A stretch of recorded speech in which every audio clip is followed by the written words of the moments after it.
Hey YouTube, this is The Art of Prepping. Just want to talk about security just briefly. In terms of when you buy something that's security related, typically you get what you pay for. It's anything from home alarm systems to safes to weapons to even information. And let's just start out with the first item here. This is the Bunker Hill Security motion sensor and blah blah. It's lasted about 1.5 years. I use this as a backup system for one of the buildings on my property, and it just recently failed. It started chirping and then going off in the middle of the night for no reason. I'm not sure if it's just over time a little bit of moisture got in there. It was in a dry location, so I can't find anything wrong with it. But this is what you get, even with the super coupon.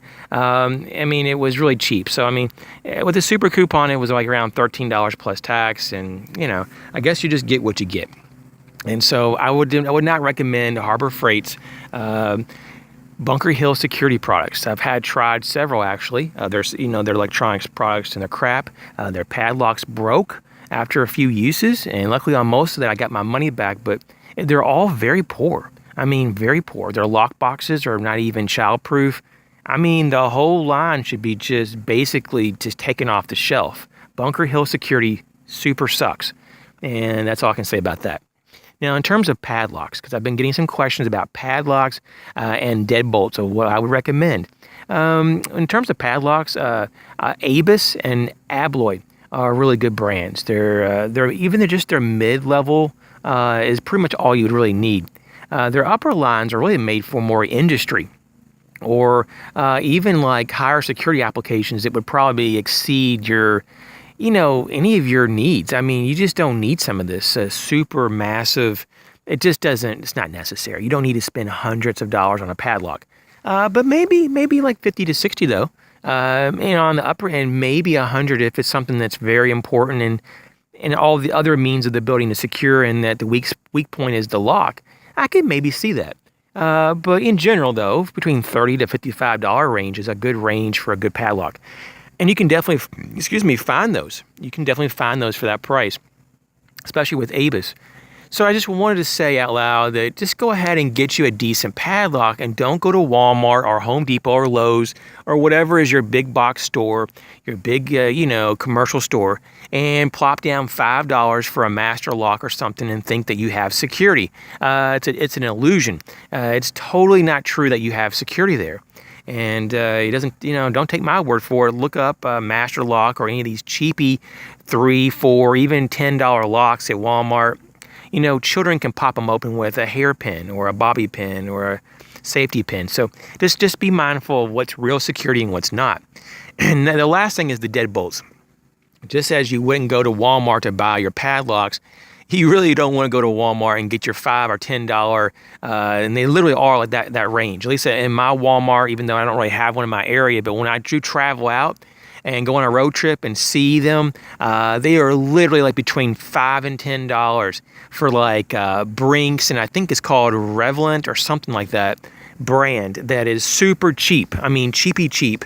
It looks like it has probably 4 pins in the cylinder. I don't know, people. You get what you pay for. I would never even put that on my bathroom door. That's just ridiculous.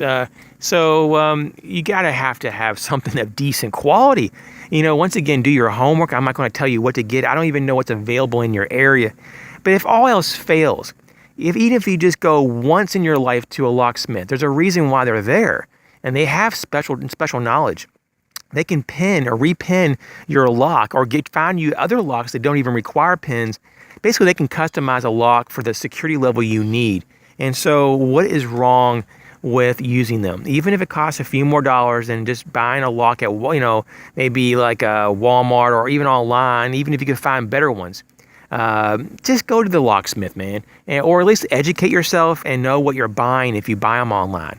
Yes, there are deadbolts that are way, way expensive, $200, $300 easy. But those are really for super high security applications. Do you really need them? Mostly not. But if you're looking for real security, that's where it's at. So if you're going to stick with pin cylinders, which here in America most people have pin cylinder deadbolts, The more pins you have, the better. And the more security pins in that cylinder, the better as well. And that includes like serrated pins or mushroom security pins. And so I personally don't like pin cylinders because you can pick them. So that's why I like disc retaining cylinders much better. Almost pretty much impossible to my knowledge to actually pick with your hand. They do have some very, very high-end specialized tools that have been developed mainly just for locksmiths to actually overcome them. But most locksmiths, at least in my area, heck, they don't even probably know what I'm talking about, much less they don't have those tools. Because really, like I said, over 90% of the locks, probably 95+% to be totally honest in my area, uses pin disc cylinders. And if they can't pick them, they'll just drill the lock out. That's what locksmiths typically do. A lot of them are just very impatient. But they're good people, and they can help you, though, if you don't have any other knowledge. So that's another resource. So do your work, do your homework, learn about what makes a lock strong, what makes it resistant. You got to remember that security is a layered type of system. It's not just all about your door lock. You have the strength of the door jamb, the windows, your property in general, like your fences and so forth.